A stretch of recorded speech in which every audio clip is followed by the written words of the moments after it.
Hello दोस्तों, आप सभी का स्वागत है हमारे एक नए वीडियो में। हम एक ऐसी कंपनी की बात करेंगे जो केमिकल सेक्टर में वेल एस्टैब्लिश सेक्टर माना जाता है। जो कंपनी का नाम है SRF। तो आज हम SRF के बारे में बात करेंगे डिटेल एनालिसिस। तो सबसे पहले वन डे टाइम फ्रेम पे देखें तो आज SRF में करीब 1.18% की गिरावट देखने को मिली।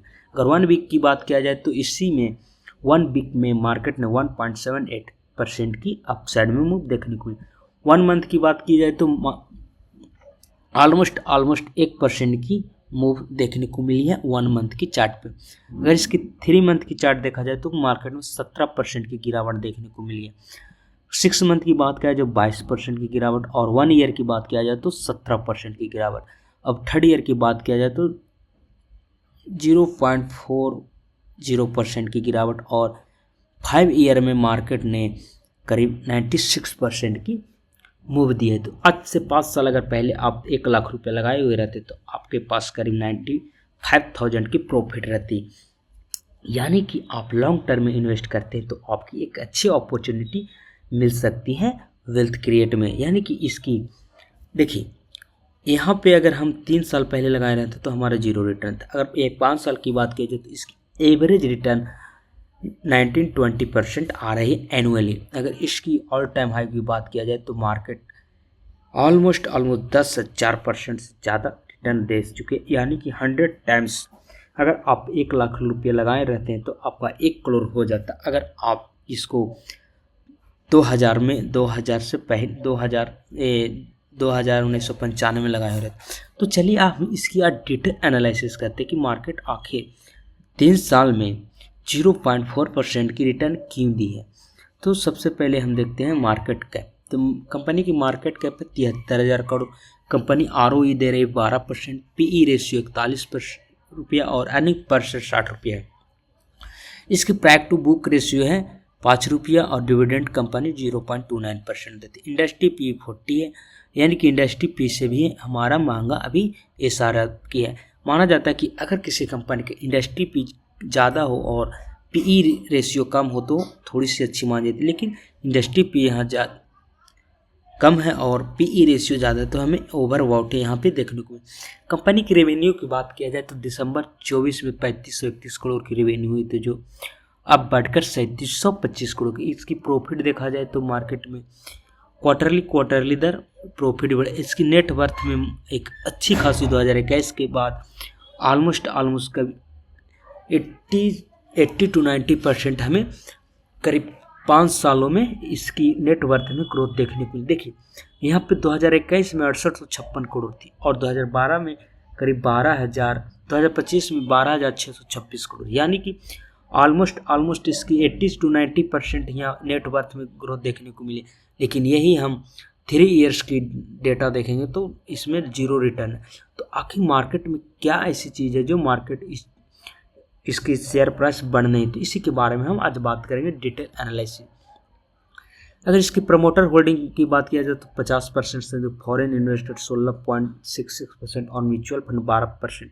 एक वेल्थ एस्टैब्लिश कंपनी मानी जाती है जिसमें फॉरेन म्यूचुअल फंड और प्रमोटर की होल्डिंग मेजर मानी हो तो इसकी एक अच्छी खासी बता रही है। अब इसकी अगर चार्ट पैटर्न की बात किया जाए तो 1 मंथ के टाइम फ्रेम पे मार्केट ने करीब हाई बनाई थी 2021 में। मार्केट ने इस हाई पर आई और इस जोन से मार्केट ने एक रेंज बाउंड में आ चुके हैं। देखिए मार्केट 2021 से अब 2026 तक यानी 4 से 5 सालों में मार्केट में ऑलमोस्ट अगर इसकी रिटर्न की बात किया जाए तो हम इसकी रिटर्न को एनालिसिस करते हैं।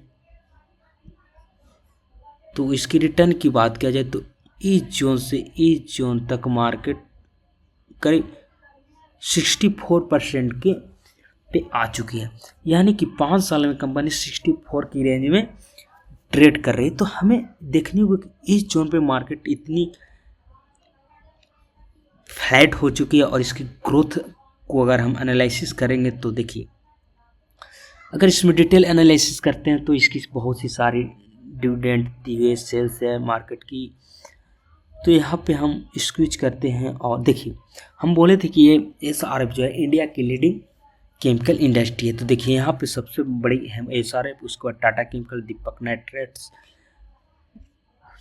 तो देखिए यहाँ पे क्वार्टरली सेल्स है, हम बात करते हैं 2021 से मार्केट में शेयर प्राइस स्टक कर गई एक रेंज बाउंड में। देखिए 2021 में 8,400 करोड़ की सेल्स थी, जो अब बढ़कर 15,800, यानी कि 80% से अधिक 80-90% हमारी सेल्स में ग्रोथ देखने को मिली। लेकिन हमारा प्राइस रेंज है, शेयर की प्राइस है एक पाउंड में, एक सर्किट में, एक प्राइस रेंज में बन चुकी है। तो प्राइस रेंज हमारी एक प्रॉफिट है कि जो हमें 2021 में 8,400 करोड़ की सेल्स थी, वो 15,000 करोड़ की सेल्स बढ़ चुकी है। सेल्स तो बढ़ चुकी है, देखिए कंपनी की सेल्स बढ़ चुकी है, बट 2021 में हमें इस प्राइस पे मिल रही थी, वही हमारा प्राइस 2026 में मिल रही है। लेकिन हमारा सेल्स ग्रोथ एक मार्जिनली इफेक्ट हुई है, ग्रो हुई है। तो हमें एक ऐसी इसमें बेस्ट अपॉर्चुनिटी है कि मार्केट में सेल्स हुई, ऑपरेटिंग प्रॉफिट मार्जिन बढ़ा, बट शेयर प्राइस नहीं बढ़ा। तो एक नए इन्वेस्टर के लिए बिग अपॉर्चुनिटी है, जो हमें 2021 में इन्वेस्ट करना चाहिए था। वो हम अगर अभी भी SRF में इन्वेस्ट करते तो हमारा एक अच्छी खासी रिटर्न मिल सकती है, क्योंकि इसकी कंपनी की सेल्स और ऑपरेटिंग प्रॉफिट मार्जिन में हमें उछाल देखने को मिली, यानी कि कंपनी वेल्थ अपनी प्रॉफिट एंड लॉस में अच्छी है, बट शेयर प्राइस स्टक हो चुके। तो हमें एक अच्छी अपॉर्चुनिटी कि जो हमें 2021 में जिस प्राइस पे हमें SRF को लेना चाहिए था, वो प्राइस हमें 2026 में मिल रही है। और 26 में मिलने के बाद भी अगर इसकी सेल्स और ऑपरेटिंग प्रॉफिट मार्जिन की बात करें, इसमें उछाल देखने को मिलता हो सकती है आने वाली कुछ क्वार्टर में इसकी शेयर प्राइस में एक बहुत ही तेज़ी से रैली देखने को मिले। अगर इसकी नेट प्रॉफिट की बात किया जाए तो देखिए नेट प्रॉफिट 2021 में 1100 करोड़ थी, अब बढ़कर 1700 करोड़ थी, यानी ऑलमोस्ट 50% की इसकी नेट प्रॉफिट ग्रोथ देखने को मिली। लेकिन इसकी चार्ट में हमें इतनी ज़्यादा हमें ग्रोथ देखने को मिली। देखिए 2021 में ये थी इसकी हाई, यहाँ से ऑलमोस्ट चार्ट में ऑलमोस्ट 8 से 10% हमें ग्रोथ देखने को मिली, बट इसकी सेल्स और नेट प्रॉफिट में हमें 60 से 80% ग्रोथ देखने को मिली।